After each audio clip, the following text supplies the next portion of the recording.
तो सर्वप्रथम श्री कृष्ण प्रेम की, श्री कृष्णानुराग की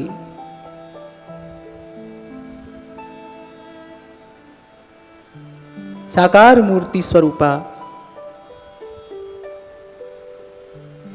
श्री ब्रज गोपियों की, ब्रजांगनाओं की चरण रेणु का पावन स्मरण करते हैं, उस चरण रज को प्रणाम करते हैं, भाव से उस चरण रेणु को अपने मस्तक पर शिरोधार्य करते हैं। यासाम हरि कथोद्गीतम पुनाति भुवनत्रयम्। जिनके हृदय से एक ऐसा प्रेम गीत प्रस्फुटित हुआ जिसकी धारा पुनाति भुवनत्रयम्, तीनों लोकों को पवित्र कर रही है। तो गोपियों को जब अपने साधन से, अपने प्रयास से, अपने पुरुषार्थ से श्री कृष्ण मिले, थोड़ी देर के लिए मिले। यहां ये जो महाराज के मध्य से श्री ठाकुर जी का अंतर्हित हो जाना है, थोड़ी देर के लिए छिप जाना है, उसका प्रयोजन क्या है? तो भावुक जन जब इस लीला का चिंतन करते हैं, विचार करते हैं, तो कहते हैं जब जीव को अपने साधन से, अपने पुरुषार्थ से प्रभु मिलते हैं तो थोड़ी देर के लिए मिलते हैं, अल्पकाल के लिए। गोपियों ने व्रत किए, जन्म जन्मांतर का तप किया, ऋषि स्वरूपा गोपांगनाएं हैं, श्रुति स्वरूपा गोपांगनाएं हैं, साधन सिद्धा गोपियां हैं। कह जन्म जन्मांतर का तप है, अनेक जन्मार्जितम पुण्यम। जन्म जन्म का पुण्य संचित होता है, तब श्री कृष्ण अच्छे लगते हैं, तब श्री कृष्ण में प्रियता का भाव उदय होता है, तब कृष्ण नाम प्यारा लगता है, तब प्रभु की छवि अपनी ओर आकर्षित करती है। और ऐसा उत्कृष्ट अनुराग, ऐसा गाढ़ा प्रेम जो गोपियों के हृदय में है, तो जन्म जन्मांतर का साधन है, जन्मों की तपस्या। श्री कृष्ण को ही ध्यान में रखकर, श्री कृष्ण को ही लक्ष्य बनाकर जन्म जन्म तक साधन किया, तब ऐसा प्रेम, ऐसा अनुराग प्राप्त हुआ। पर फिर भी मानो भगवान की जो अघटन घटना पटीयसी योग माया है, जो इच्छा लीला शक्ति है, वो शायद कहीं इस सिद्धांत की प्रतिष्ठा कर रही है कि भाई जीव का साधन, जीव का प्रयास कितना भी हो, लेकिन उससे जो प्राप्ति होगी वो अल्पकालिक होगी। गोपियों को भी श्री कृष्ण मिले थोड़ी देर के लिए। गोपियों के मन में अपने सौभाग्य का मद हुआ। अच्छा देखो, वैसे ये कोई अस्वाभाविक बात नहीं है। हम अपनी दशा देखें, हमको तो संसार की कोई छोटी सी वस्तु मिल जाए तो हमारे पांव जमीन पर नहीं पड़ते, और गोपियों को तो श्री कृष्ण मिले हैं। और कैसे मिले हैं? प्रेम में भरे श्री कृष्ण जो गोपियों को दुलरा रहे हैं। तभी तो सूरदास कहते हैं, ऐसी प्रीत बढ़ी वृंदावन गोपिन नाच नचाई। गोपियां नचा रही हैं श्री कृष्ण को, श्री कृष्ण नाच रहे हैं। जिनके भ्रू विक्षेप से माया नाचती है, जो माया को नचाने वाले हैं, माया त्रिलोकी को नचाती है, और जो माया को नचाते हैं वो माया को नचाने वाले श्री कृष्ण गोपियों के प्रेम के सन्मुख, गोपियों के संकेत पर नृत्य कर रहे हैं। गोपियों को सौभाग्य का मद क्यों ना हो? पर वो सौभाग्य का मद हुआ। सौभाग्य का मद हुआ माने गोपियों की दृष्टि अपने ऊपर आई, वो अपना विचार करने लगी। थोड़ी देर के लिए, उस अत्यंत अल्प सी अवधि के लिए श्री कृष्ण की मानो विस्मृति हो गई। वो स्वयं का ही विचार करने लगी, अपने ही सौभाग्य का चिंतन करने लगी। बस इतनी देर में श्री कृष्ण अंतर्हित हो गए। खैर, भगवत लीला के अनेक अनेक प्रयोजन होते हैं, पर एक कारण यह भी है और जो विचारणीय है कि भाई जब अपने प्रयास से वस्तु मिलेगी, थोड़ी देर के लिए मिलेगी, और वही वस्तु जब भगवत प्रसाद से मिलती है तो वो सदा रहती है। तेरी बख्शना मेटे कोई सतगुरु का दिलासा। इसलिए मैं कई बार आपको कहता हूं कि यहां वहां से भाग कर, दौड़ कर, खींचातानी करके आप ऐसे मत सोचो कि वृंदावन में बसेंगे। आप तो मन में आशा का दीपक जलाओ, फिर जब श्री जी कृपा करें, क्योंकि जिनको वृंदा विपिन है कृपा तिन्हीं की हुई, फिर जब श्री जी कृपा करें तब आपको वृंदावन का वास श्री जी के कृपा प्रसाद स्वरूप प्राप्त हो।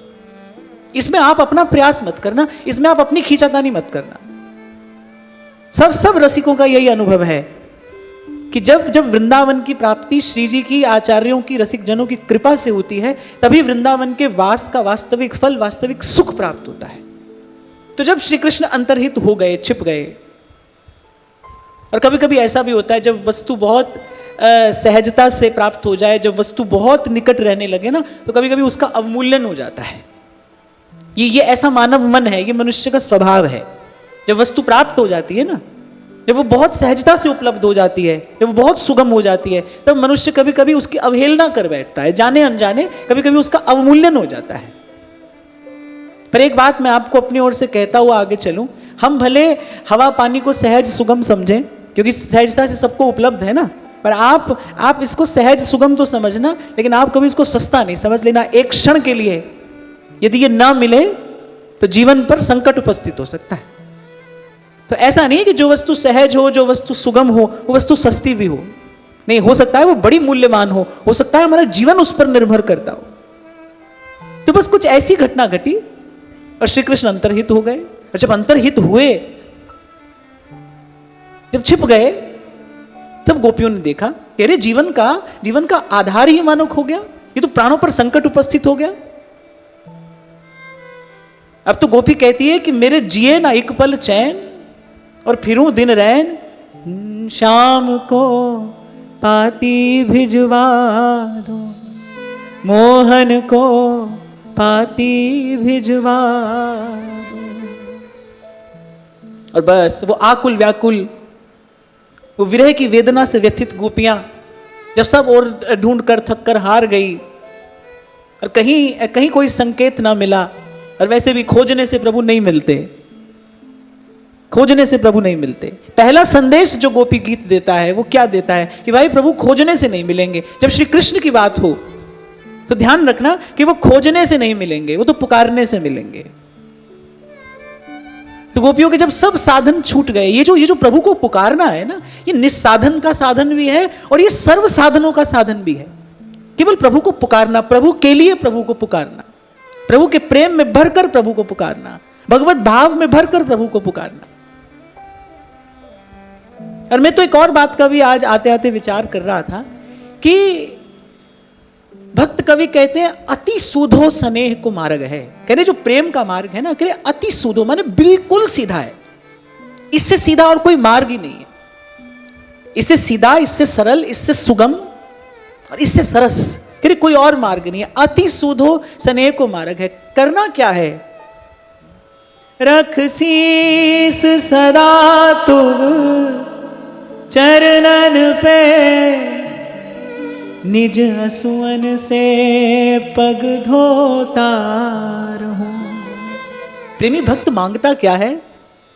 रख शीस सदा तुम चरणन पे, निज हसुअन से पग धोता रहूं। ब्रजराज तुम्हारे प्रेम में मैं बस यूं ही निरंतर रोता रहूं। ये जो रुदन है ना, रोना, प्रेम के मार्ग पर रुदन जो है वो दुर्बलता का चिन्ह नहीं है।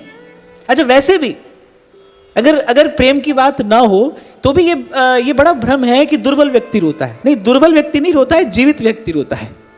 रोना दुर्बलता का चिन्ह नहीं है। मुझे तो ऐसा लगता है कि रोना आपके हृदय की सुकोमलता का संकेत करता है कि आपका हृदय कोमल है, आपके हृदय में द्रवित होने की क्षमता है। कभी कभी व्यवहार व्यक्ति को इतना कठोर बना देता है कि वो हृदय जो है बिल्कुल संवेदनहीन हो जाता है और वो समझता है कि मैं बड़ा शक्तिशाली हो गया हूं, अब मुझे कोई भी स्थिति भावुक नहीं कर सकती। पर क्षमा करना, ये शक्तिशाली होना नहीं है, ये संवेदनहीन होना है। कम से कम ऐसा हृदय तो कभी प्रेम भाव के निकट भी नहीं जा सकता। किसी पर मर मिट सकते हो, किसी पर न्यौछावर हो सकते हो, किसी के सुख के लिए दे सकते हो अपने प्राण, जो अपने जीवन का उत्सर्ग कर सके अपने प्रेमास्पद के सुख के लिए। वही हृदय तो प्रेम का पात्र है, वही तो अधिकारी है। तो खैर, मैं तो यहां रुदन की बात कर रहा था। और फिर हमने तो भक्तों के मुख से यही सुना है कि सुना तुम हो दीनों की आहों के आशिक। प्रभु को तो प्रेम के अश्रु ही रिझाते हैं, वही उनको विवश कर देते हैं सन्मुख आ जाने के लिए। वही उस निर्गुण निरपेक्ष को सगुण सापेक्ष कर देता है। वो जो भक्त का विरह है, वो जो रुदन है।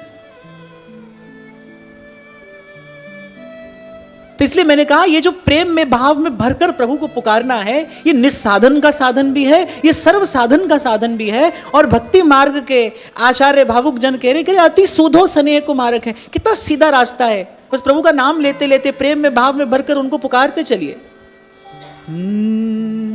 पाए तिहारो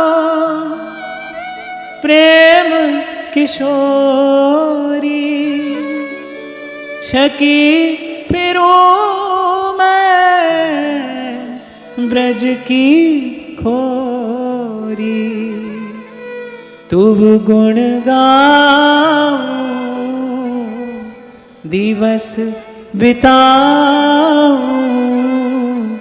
दृगझर लाऊं, कीजय कृपा की ओर श्री राधे, कीजय कृपा की ओर। और श्रीमद् भागवत प्रमाण है, भगवान ने कहा त्रिभुवन को पवित्र करने वाला मेरा भक्त कैसा है,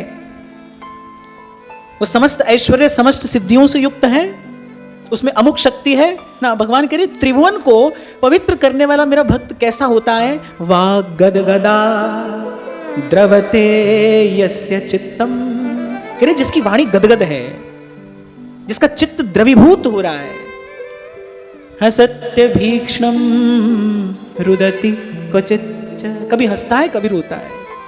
विलज्ज उद्गायति नृत्यति च, और कह रहे कभी लज्जा छोड़कर उच्च स्वर से मेरे नामों का कीर्तन करता है, मेरे गुणों का गान करता है। विलज्ज उद्गायति नृत्यति च, और कभी भाव में भरकर नाचता है। मैं आपको कई बार कहता हूं ना, जब पांव में घुंघरू बांधकर नाचती है ना मीरा, तो उनका दर्शन करने के लिए कोई विषय भोगी लोग नहीं आते, उनका दर्शन करने के लिए बड़े बड़े योगी यति तपस्वी सन्यासी आते हैं। उनको लगता है ऐसा दर्शन करके जीवन सफल हो रहा है।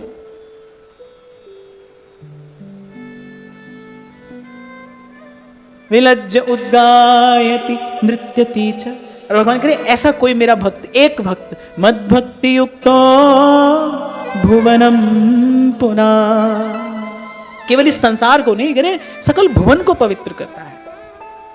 और यही बात ब्रज की गोपियों का स्मरण करते हुए कही गई है। वंदे नंद ब्रजश्रीणा पादरेणुमभीक्ष्णशः, यासां हरिकथोद्गीतम् पुनाति भुवनत्रयम्।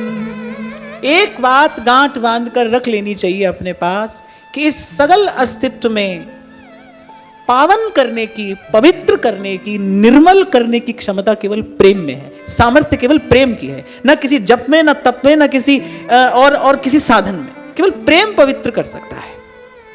इसलिए कभी मैंने कहा था कि जब किसी भक्त के नेत्रों में प्रेम के दो अश्रु उभर कर आते हैं ना, वो सारी सृष्टि को पवित्र करते हैं, वो सारी सृष्टि को पावन करते हैं। जब अकेला, जब एकांत में कोई प्रेमी भक्त भाव में, अनुराग में भरकर और प्रभु का नाम लेते लेते विह्वल होता है, अधीर होता है, तब उसके रोम रोम से ऐसा परमाणु निकलता है जो सारी सृष्टि का मंगल करता है, कल्याण करता है।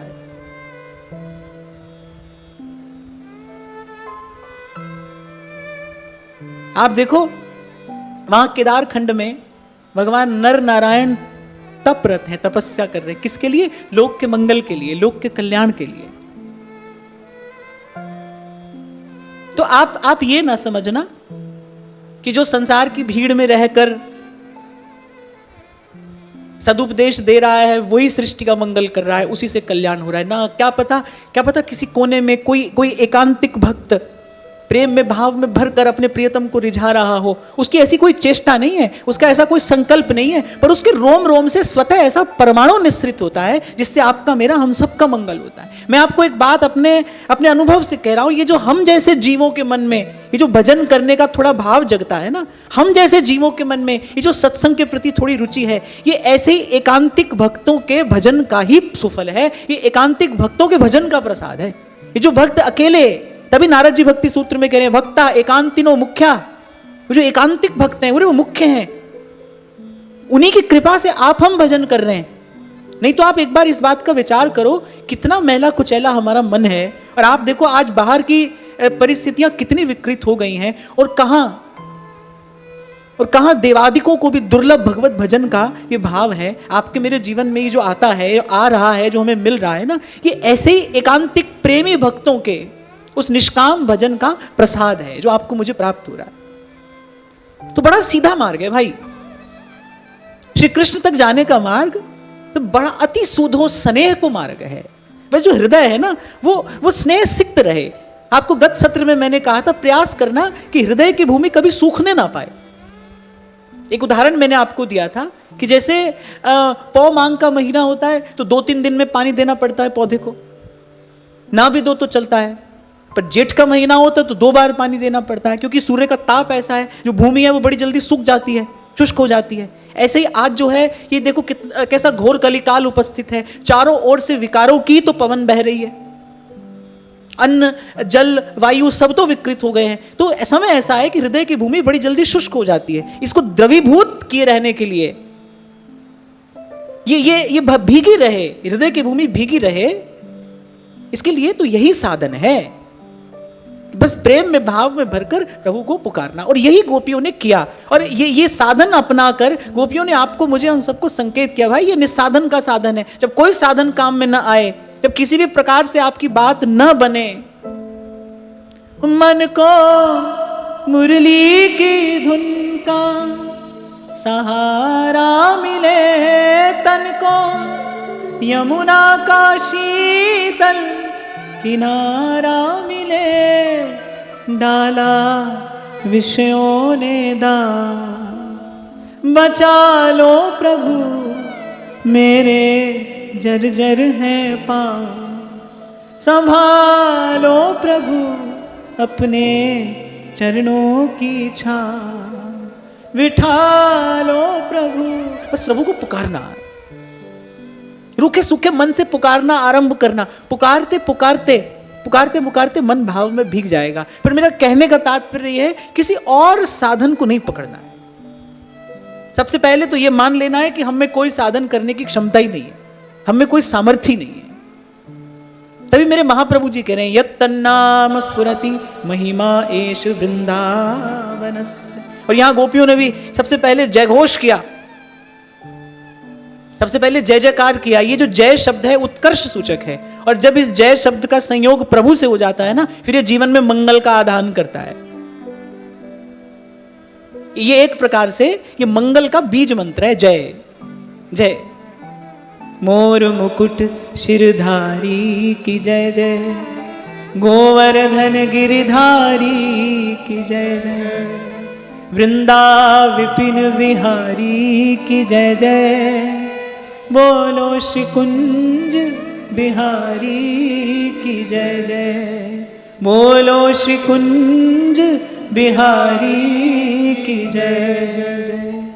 तो बस यहीं से गोपियों ने ये प्रेम गीत गाना आरंभ किया। जयति तेधिकं जन्मना व्रज श्रयत इंदिरा शाश्वत। सबसे पहले गोपियों ने क्या किया, ब्रज धाम का जय घोष किया। क्यों? जैसे कोई बहुत बड़ा व्यक्ति हो, मैंने जिससे सहज में मिलना कठिन हो, कोई जाता है उसके द्वार पर और कहता है कह दो कि उनके गांव से आए हैं। तो व्यक्ति थोड़ा विचार करता है, भाई चलो हमारे गांव से आए हैं तो चलो मिल लेना चाहिए। और ऐसे ही प्रभु तो कहते हैं, भाई जो हमारे हमारे हमारे धाम में वास करता है वो तो हमारा निज जन है। कहते हैं ना, ब्रजवासी वल्लभ सदा मेरे जीवन प्राण। ठाकुर जी कह रहे हैं, बोले ये जितने ब्रजवासी हैं, ब्रजवासी वल्लभ सदा मेरे जीवन प्राण, इन्हें तनक न बिसारी हो मोहे नंद बाबा की आन।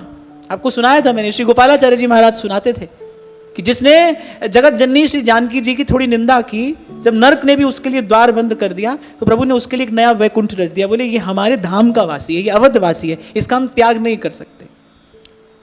शायद इसीलिए श्री महाप्रभु जी ने आज्ञा की है, ये आचार्य की आज्ञा है। प्रथम यथामति प्रणव श्री वृंदावन अतिरम्य। पहला प्रणाम श्री वृंदावन धाम को करते हैं। शायद शायद ये वस्तु प्रदान करने में धाम ही समर्थ है, धाम ही समर्थ है।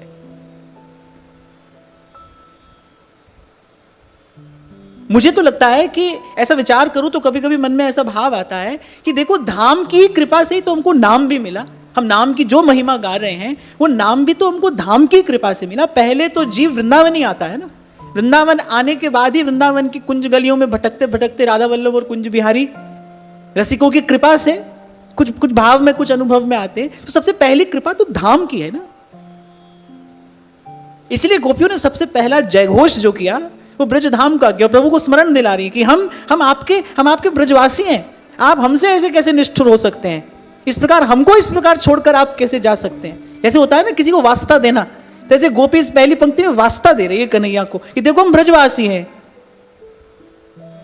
और वास्ता भी कैसे दे रही है, बड़ी युक्ति से, बड़ी युक्ति से वास्ता दे रही है ब्रज धाम का जय घोष करके। जयति तेधिकम, एक और बात कह रही है कि ब्रजो जयति सदैव। ऐसे तो इस ब्रज धाम की सदा जय है, पर प्रभु जब से आपका जन्म हुआ है, अच्छा बड़ी चतुराई से, बड़ी युक्ति से गोपी एक एक शब्द का प्रयोग करती है।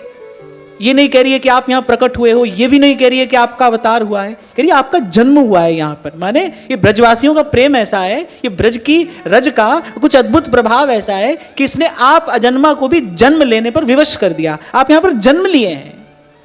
जयति तेधिकम जन्मना व्रजः। और संत भक्त तो कहते हैं जो भगवान के जन्म की बात बार बार कहता है, सुनता है, विचार करता है, बोले वो सदा सदा के लिए जन्म मरण से मुक्त हो जाता है। स्वयं भगवान ने श्री गीता जी में ये बात कही है, जन्म कर्म च मे दिव्यम एवं यो वेत्ति तत्त्वतः। भगवान कह रहे उसका पुनर्जन्म नहीं होता, जो मेरे जन्म की बात कहता है, सुनता है और कहते कहते समझ लेता है, उसे फिर आवागमन के द्वंद्व में नहीं आना पड़ता। और देखो एक और बात यहां पर दर्शनीय है, विचारणीय है कि देखो गोपी बड़ी पीड़ित है, विरह से व्याकुल है, व्यथित उसका मन है, पर उस समय भी गोपी प्रेम भाव का गौरव नहीं भूली है, मर्यादा नहीं भूली है। सबसे पहले जयति तेधिकम जन्मना व्रजः श्रयत इंदिरा शाश्वतत्रयी। लक्ष्मी ने तो यहां पर आश्रय ले लिया है,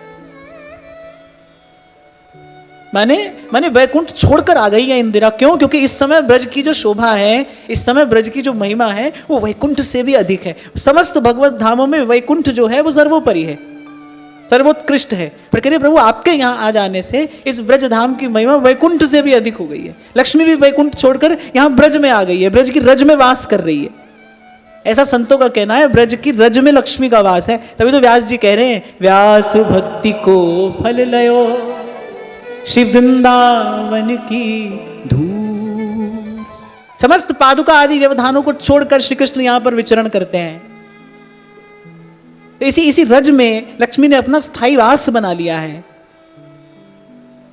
ये जो पहली पंक्ति है ना गोपी गीत की, गोपियों ने जी भर के ब्रज धाम का उत्कर्ष गाया है। क्या महिमा है यहाँ की, क्या महिमा है यहाँ की, क्यों गा रही है गोपियां ये महिमा? क्योंकि भाई ये जो ब्रज धाम है, ये जो ब्रज रज है, ये जो यमुना जी का जल है, इसके पास में आपके मेरे जैसे मलिन हृदयों में भी अद्भुत दिव्य प्रेम का संचार करने की क्षमता है। देखो बात तो भाई सारी भाव की है ना। मानो तो शालिग्राम नारायण है, सारी बात तो भावना की है ना। मानो तो शालिग्राम नारायण है, जिन रसिकों ने माना कि वृंदावन में जो कबहू भजन कछु नहीं होए, रज तो उड़ लागे तनहि और पीवे जमुना तोए, उन्होंने वस्तु का अनुभव किया है। आप देखो कहां मिलेगी आपको ऐसी बात कि जब रसिक हृदय कोई कहता है कि रेमन वृंदा विपिन निहार और विपिन राज सीमा ते बाहर हरिहु को न निहार। हमारे श्री कृष्णदास जी कहते हैं कि जो पे हित कृष्णदास प्रभु सीमा तज बाहर हुई। ये बड़ी आश्चर्यचकित कर देने वाली बात है कि वस्तुतः प्रेम आपको किससे है, प्रभु से है या प्रभु के धाम से है। पर रसिक कह रहे भाई हमारी निष्ठा, हमारा समर्पण तो वृंदावन धाम को है। कह रहे जो पे हित कृष्णदास प्रभु सीमा तज बाहर हुए, तो हूं न जाऊं यह साची मन मानी को, रहो कुंज द्वार दो खेलत सुकुमार, जहां झलमलात वृंदावन वृंदावन रानी। बोले हम वृंदावन नहीं छोड़ेंगे। देवदास जी कैसे कहते हैं, खंड खंड हो जाए तन अंग अंग सत टूक, वृंदावन मत छाड़िए। क्यों? क्योंकि भाई ये वस्तु हमको कहां से मिल जाती। हमारी जिव्या पर ये जो प्रिया प्रीतम का नाम आ रहा है, हमारे हृदय में ये जो सेवा की भावना है, हमारे रोम रोम में जो ये आनंद का सिंधु लहरा रहा है, बोले धाम की ही कृपा है, धाम की ही कृपा है। महिमा एश वृंदावन से। इसलिए किसी को भी छोड़ेंगे, कुछ भी छोड़ेंगे, पर धाम का आश्रय नहीं छोड़ सकते। वृंदावन धाम हमारो है और हमें प्राणों से भी प्यारो है। इसीलिए सबसे प्रथम पंक्ति में गोपी ने सबसे पहले ब्रज धाम का जय घोष किया। ये धाम की महिमा है और हमें तो प्रमाण मिलता है हमारे आचार्य की वाणी में, महिमा वृंदावन की है। इसे पहला प्रणाम वृंदावन को है, पहला जय घोष इस ब्रज धाम का है। और फिर जब वृंदावन का भाव से आश्रय लिया जाता है, जब धाम की कृपा होती है, जब धाम की कृपा से हमारी दृष्टि सूक्ष्म होती है, जब उस सूक्ष्म वस्तु को दर्शन करने की योग्यता हमारे पास में आती है। नंददास अपनी पंचाध्यायी में कहते हैं, बिन अधिकारी भय नहीं वृंदावन सूझे। जब धाम की कृपा से जीव को सूक्ष्म स्वरूप के दर्शन का, उस नित्य शुद्ध स्वरूप के दर्शन का अधिकार प्राप्त होता है, तब समझ में आती है ये बात, प्रगट जगत में जगमगे वृंदा विपिन अनु। अन्यत्र श्री नागरीदास जी कहते हैं, राख्यो अपने वृंदावन में जिहि ठारूप उजियारी, राख्यो अपने वृंदावन में जिहि ठारूप उजियारी। नागरिया इही जन्म जितायो, नागरिया इही जन्म जितायो, बलिहारी बलिहारी हमारी सब ही बात सुधारी, हमारी सब ही बात सुधारी, हमारी सब ही बात सुधारी, हमारी सब ही बात सुधारी। तो रसिकों की वाणी का, उनके भाव भावना का चिंतन करने से ये स्पष्ट हो जाता है कि रसिकों ने अपने मन प्राण समर्पित किए हैं धाम को। इस वस्तु के अनुभव की योग्यता प्रदान करने वाला धाम है। महाप्रभु तो कह रहे हैं नाम भी जिव्या पर आ रहा है तो धाम की कृपा है। हम जैसा जीव भजन कर रहा है, ये धाम की कृपा है, धाम की कृपा है। और धाम की कृपा से अपने जीवन का अनुभव भी कुछ यही कहता है। सत्संग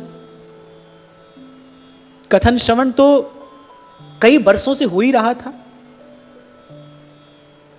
पर जैसी एकाग्रता अपेक्षित है, मन को जैसी स्थिति चाहिए भगवत रस का, भगवत भजन का आस्वादन करने के लिए, वो तो भाई धाम की कृपा से प्राप्त हुई। तो अपना भी थोड़ा सा अनुभव यही कहता है कि महिमा, सर्वप्रथम महिमा, सर्वोपरि महिमा जो है वो धाम की है। जी ठा नित्य बसंत। इसलिए तो मैं आपसे भी कह रहा था, बहुत बड़ी बात है। कह रहे प्रभु भी कहीं जाते हो तो जाएं। अब कोई पूछे कि भाई प्रभु के बिना यहां रहकर क्या करोगे, पर ये बात किस भाव भावना में भरकर कही गई है कि जो पे हित कृष्णदास प्रभु सीमा तज बाहर हुए। ये कहने का तात्पर्य है कि यद्यपि ऐसा संभव नहीं है, यद्यपि ऐसा संभव नहीं है, पर यह बात कही गई है, ये एक प्रकार से अतिशयोक्ति है कि ऐसी भी स्थिति हो जाए तो भी धाम का त्याग नहीं किया जा सकता है। ये धाम के प्रति जो अपनी अनन्य निष्ठा है, अनन्य भावना है, ये उसकी सूचना दे रही है ये पंक्ति कि सिर काटूं, पावक जरूं, डूब मरूं, विष खाऊं, पर वृंदावन छाड़ के अनत न कितहूं जाऊं। एक बात मैं आपको और यहां पर कहूंगा, आरंभ में ही मैंने कहा कि आप अपनी ओर से कोई खींचातानी न करना। जिनको वृंदा विपिन है कृपा तिन्हीं की होए। जब वृंदावन का वास श्री जी से प्रसाद स्वरूप आपको प्राप्त हो, तब तक क्या करें? आशास्य दास्यम वृषभानुजाया स्थिरे समध्यास्य च भानुजाया कदानु वृंदावन कुंज वीथि श्वहं नुराधे यतिथिर्भवे। आशास्य दास्यम, तब तक आशा का दीप जला कर रखना।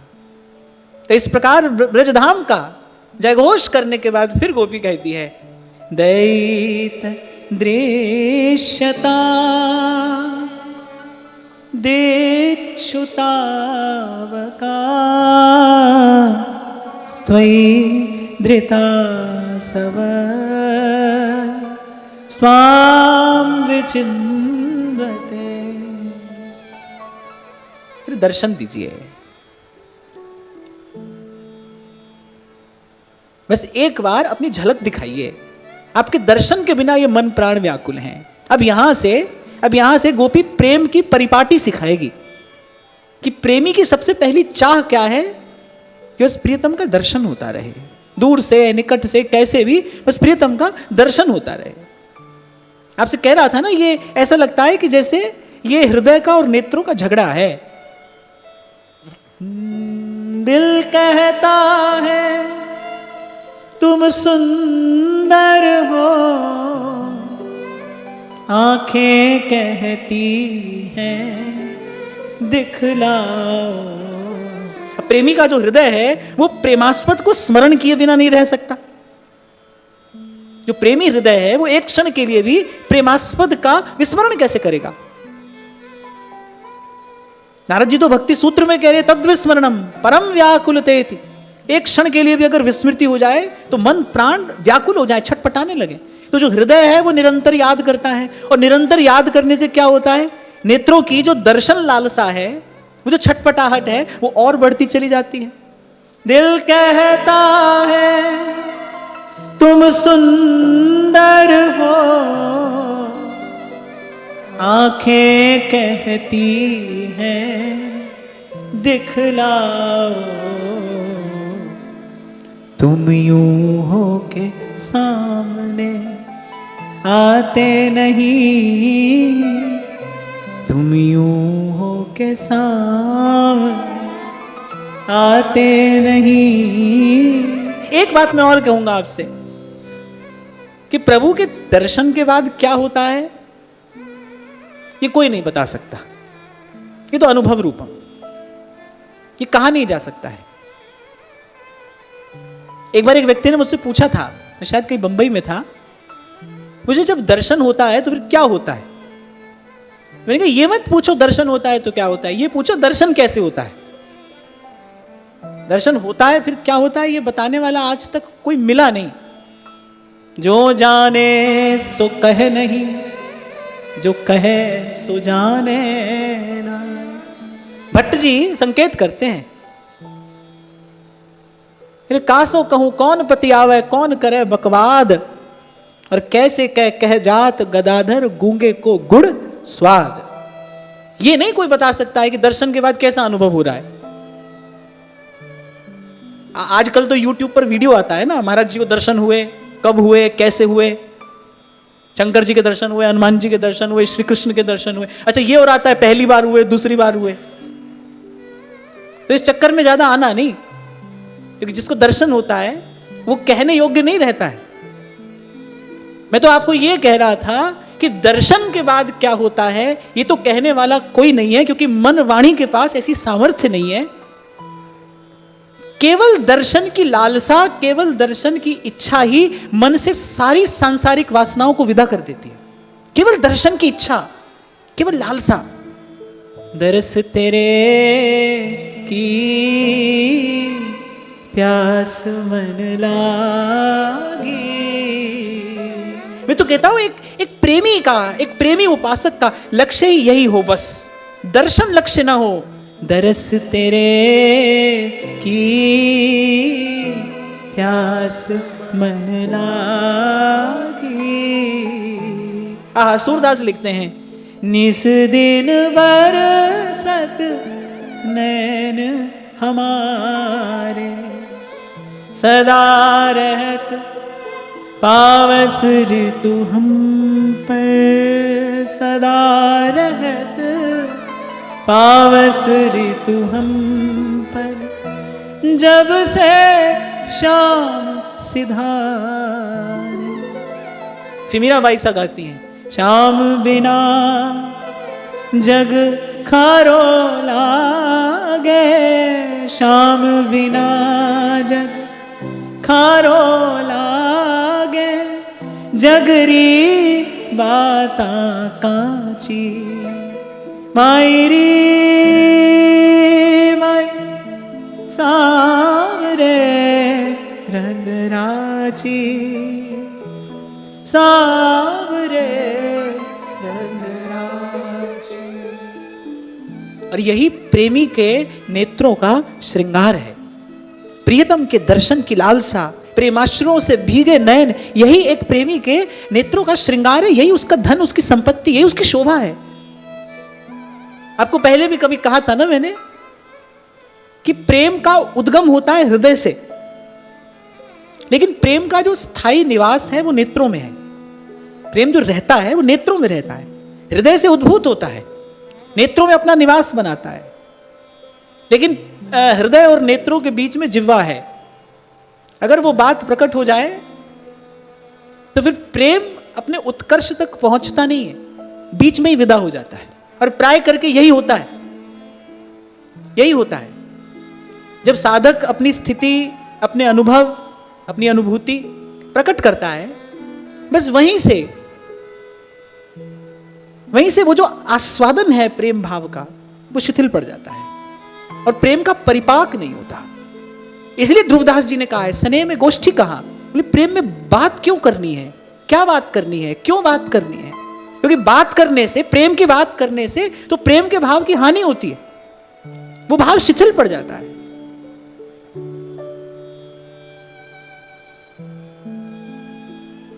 तो लक्ष्य ही यही हो प्रेमी उपासक का, दरस तेरे की प्यास मन लागी। और कह रहे बस इसी प्यास में क्या है, सहज आनंद बसे बैरागी। एक एक शब्द कुछ कह रहा है, कह रहे इस दर्शन की प्यास में ही सहज आनंद है, सहज आनंद। इसलिए मैंने कहा कि दर्शन के बाद क्या होता है ये नहीं सोचना, दर्शन की लालसा ही इतनी समर्थ है, वो सारी सांसारिक वासनाओं को निर्मूल कर देगी, मन शुद्ध हो जाएगा, निर्मल। क्या कह रहे हैं, सहज आनंद बसे और बैरागी, तेरी सारी वासनाएं समाप्त हो गई।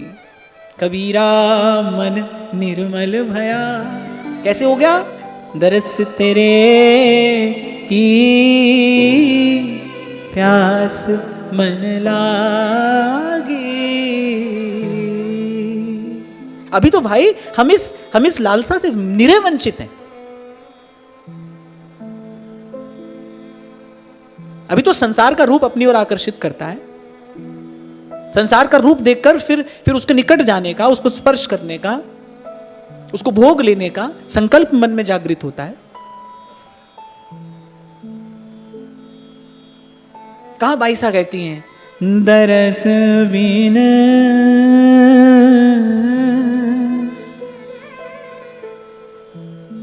दुखन लागे न, दरस बिन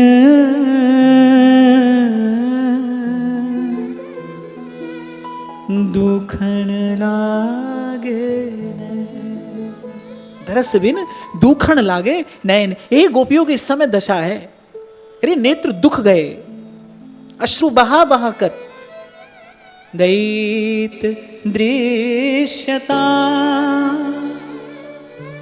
और मानो रोम रोम गोपांगनाओं का बस यही कह रहा है, अपना चंदा सा मुखड़ा दिखाए जा, मोर मुकुट वाले घुंघरारी लट वाले, मोर मुकुट वाले घुंघरारी लट वाले।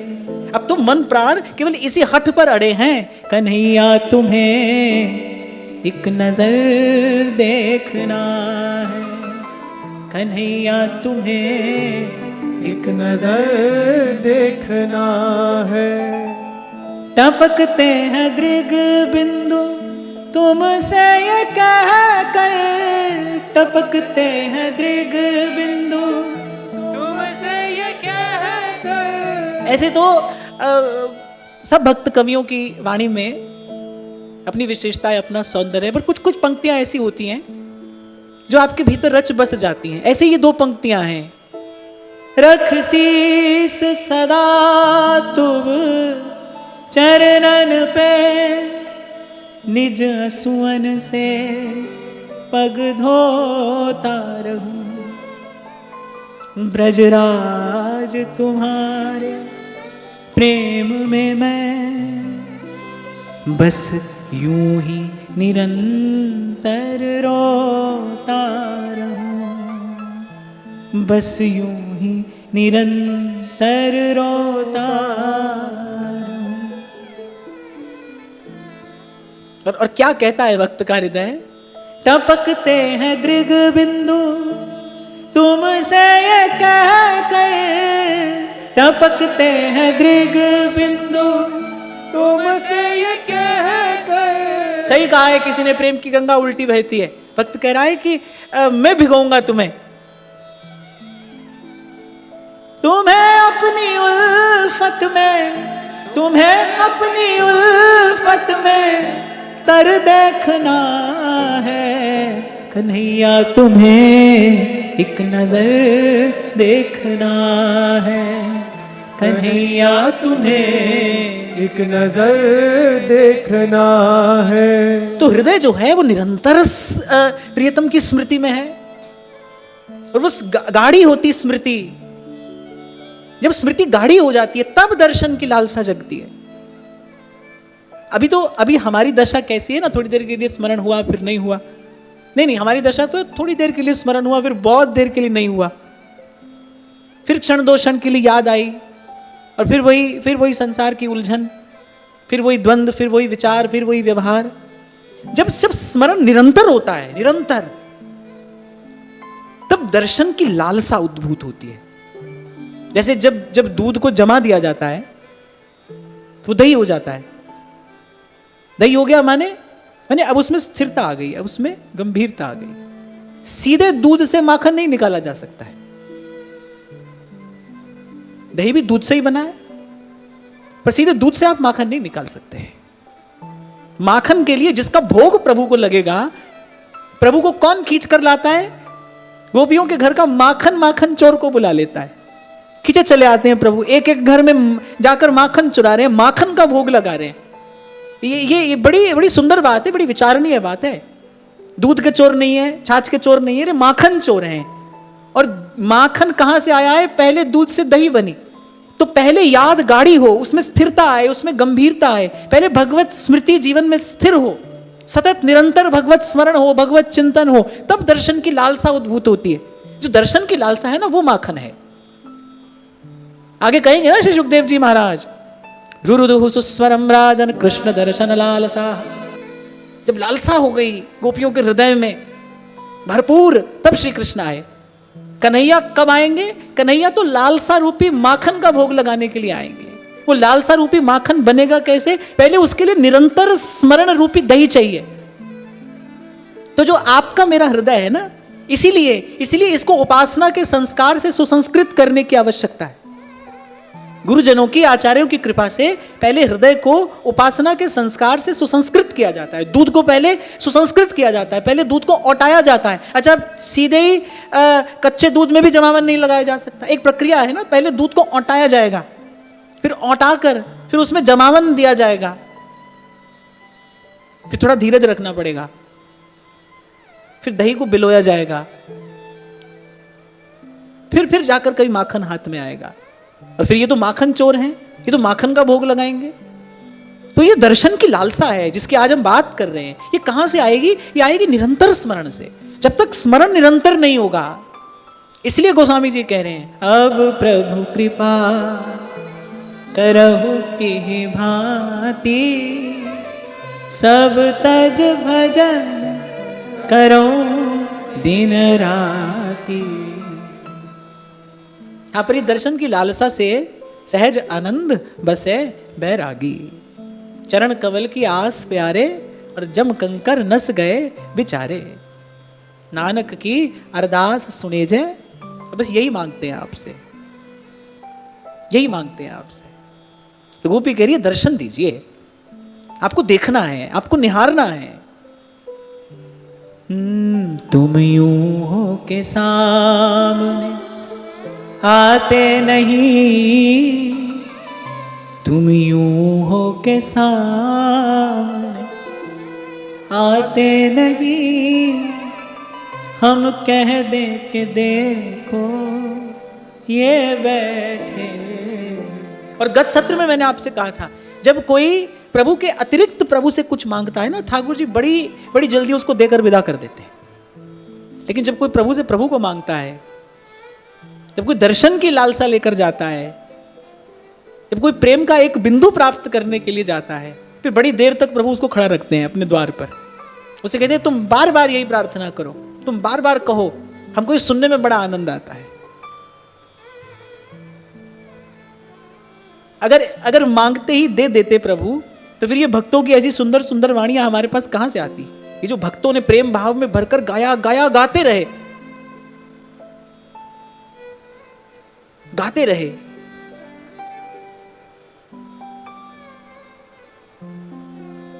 यही तो भक्ति मार्ग का ज्योति स्तंभ है। भक्तों के पास क्या है, हमारे पास क्या है? इन संतों की वाणी ही तो है। यही तो हमारे लिए तरुवर की छाया है। इसी छाया में तो आकर आप और मैं बैठते हैं।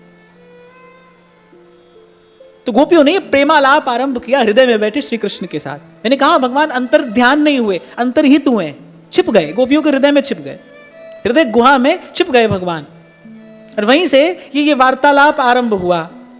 तो गोपी करिए दर्शन दीजिए, हृदय में तो आप हैं, लेकिन प्रेमी अनन्य भजन ना होई, जो अंतर्यामी भजय मन में। आप हमारी दृष्टि का विषय हुई है। पूर्व भी मैंने आपको कहा था, ज्ञानी की इंद्रियां निष्फल हो जाती हैं, लेकिन भक्त की इंद्रियां सफल हो जाती है। भक्त का तन भी सफल है, भक्त का मन भी सफल है, भक्त का धन भी सफल है, भक्त का जीवन सफल हो जाता है प्रभु में लगकर, प्रभु की सेवा में लगकर। दैत दृश्यता दिक्षु तावका स्त्वयि धृता सब स्वाम विचिन्वते। मेरे सब ओर से खोजती खोजती आपको आई हैं, दर्शन दीजिए। भीतर बैठे प्रभु ने कहा भाई कौन हो, कौन हो? एक क्षण के लिए बिल्कुल अपरिचित हो गए श्री कृष्ण। अच्छा, ऐसा होता है, ऐसा होता है, इनका स्वभाव ऐसा है। कभी कभी तो आपको ऐसा लगेगा कि जैसे सारी सृष्टि का प्रेम ये आप पर ही लुटा रहे, और कभी कभी ऐसा हो जाएगा कि आपकी तरफ नेक देखेंगे भी नहीं। मुस्कुराना तो बड़े दूर की बात है, आपकी तरफ नेक देखेंगे भी नहीं। पर जब ऐसी स्थिति आए ना, तो ये दो पंक्तियां याद रखना। द्वार धनी के पड़ रहो, धका धनी का खा। रसशास्त्र कहते हैं, बोले प्रेम की गति ऐसी है, कभी कभी प्रेमास्पद बिना ही कारण कुपित हो जाता है। अहो गतेरिव प्रेमनः स्वभाव कुटिला भवेत। फिर प्रेम की गति बड़ी कुटिल है, बिना ही कारण के कभी कभी प्रेमास्पद रूठ जाता है, प्रियतम रूठ जाता है। पर द्वार धनी के पड़ रहो और धक्का धनी का खाओ। श्री कृष्ण बिल्कुल अपरिचित हो गए।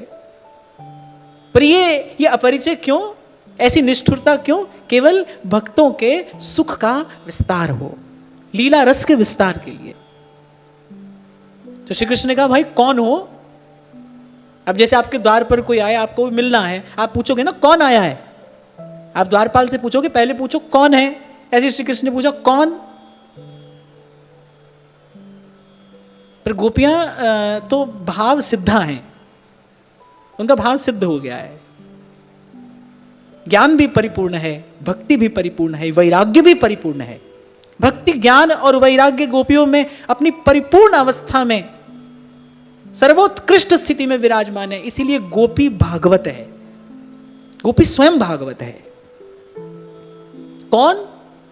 तो सब गोपियों ने एक स्वर से एक उत्तर दिया, द्वयी, बोले आपकी हैं, और हमारा कोई परिचय है नहीं, बोले और कोई परिचय अब हमें रखना भी नहीं है, हम आपकी हैं, यही हमारा परिचय है। बस यही है जीव का सहज स्वरूप। भगवान के दर्शन का फल क्या है? बस जीव अपने सहज स्वरूप में स्थित हो जाए, जीव को ये बोध हो जाए कि मैं कौन हूं, बस प्रभु का हूं। मम दर्शन फल परम अनुपा, जीव पाव निज सहज स्वरूपा। अच्छा, गोपियों ने बड़े विचार पूर्वक उत्तर दिया, आपकी हैं। आज यहां गोपियों ने ये नहीं कहा आप हमारे हो, बोली हम आपकी हैं, हम आपकी हैं तो हमारा उत्तरदायित्व है आप पर। ठाकुर जी ने कहा तुम कैसे हो हमारी? तो गोपियों ने कहा आप समुद्र हैं, हम तरंग हैं। अच्छा अब बताओ, समुद्र की तरंग होती है, तरंग का समुद्र होता है? क्या कहते हैं हम? समुद्र की लहर है या लहर का समुद्र है? समुद्र की लहर है ना। तो वही गोपी कह रही है कि आप समुद्र हैं, हम लहर हैं, तो ही हम आपके हैं, हमारी रक्षा करना ये आपका कर्तव्य है, आपका उत्तरदायित्व है। अच्छा अब गोपियां भी कैसी हैं? अनेक अनेक स्वभाव वाली गोपियां हैं। कोई तो बड़ी मृदु भाषणी है, अब कोई तीखी बात भी कह देती है। अब एकाएक एक गोपी ने पुराणों के वचनों का पाठ करना शुरू कर दिया। बड़ी विद्वान है, आप ये ना समझना पढ़ी लिखी नहीं है, बड़ी विद्वान है। एक गोपी ने एकाएक कहा, लाभस्तेषां जयस्तेषां कुतस्तेषां पराजयः, येषां इन्दीवरश्यामो हृदयस्थो जनार्दनः। बोले आपका भक्त कैसे पराजित हो सकता है? ऐसा पुराण कह रहे हैं, आपके भक्त की तो कभी पराजय नहीं होती। बोले जो आपका भक्त है उसे तो हर स्थिति में लाभ ही लाभ है, उसकी तो सदा जय ही जय है, उसकी तो कभी पराजय हो ही नहीं सकती। इसके हृदय में नवनील नीरद सुंदर घनश्याम आप विराजमान रहते हैं। न वासुदेव भक्तानाम अशुभम विद्यते क्वचित। अरे प्रभु के भक्त का, श्री कृष्ण के भक्त का कभी अमंगल नहीं हो सकता। भगवान स्वयं कह रहे हैं भगवद गीता में, न मे भक्त प्रणश्यति, मेरे भक्त का कभी नाश नहीं हो सकता, भक्त का कभी अमंगल नहीं हो सकता। तो एक गोपी ने कहा कि अरे रहने दे, सब बातें झूठी हैं, जो सच्ची होती तो यहां आधी रात के समय यहां ऐसे बन बन भटक रही होती हम। वहां पुराण कह रहे हैं, लाभस्तेषां जयस्तेषां कुतस्तेषां पराजयः, येषां इन्दीवरश्यामो हृदयस्थो जनार्दनः। बोले जिसके हृदय में श्री कृष्ण विराजमान हो उसकी तो कभी पराजय नहीं हो सकती, वो तो कभी दुखी नहीं हो सकता, कभी भयभीत नहीं हो सकता। और यहां आपके वियोग की पीड़ा से आकुल व्याकुल हम भटक रही हैं, देखो तो हमारी क्या दशा हो रही है।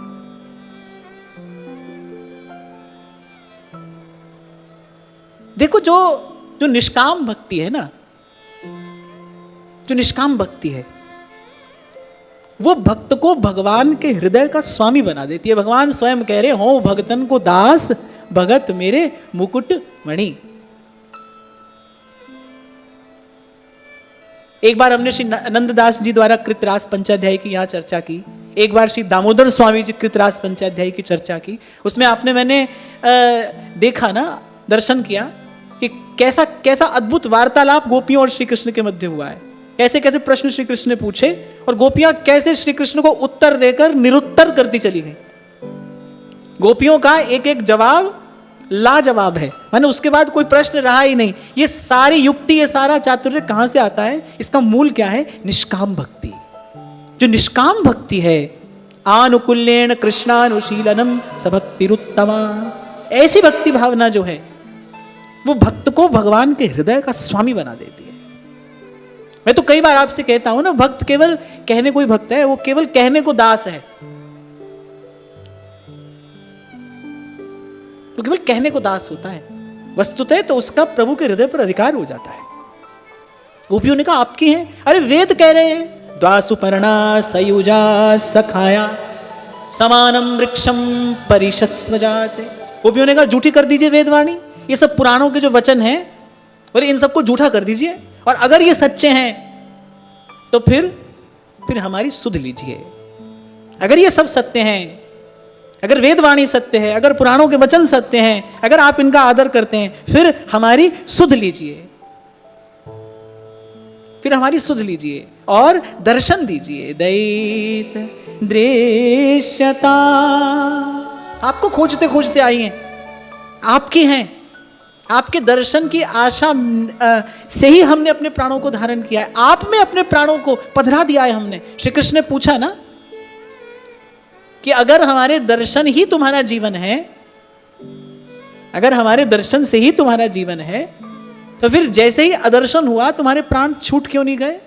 कह तब धृतासव, हमने अपने प्राणों को आप में पधरा रखा है, प्राणों के स्वामी तो अब आप हो गए।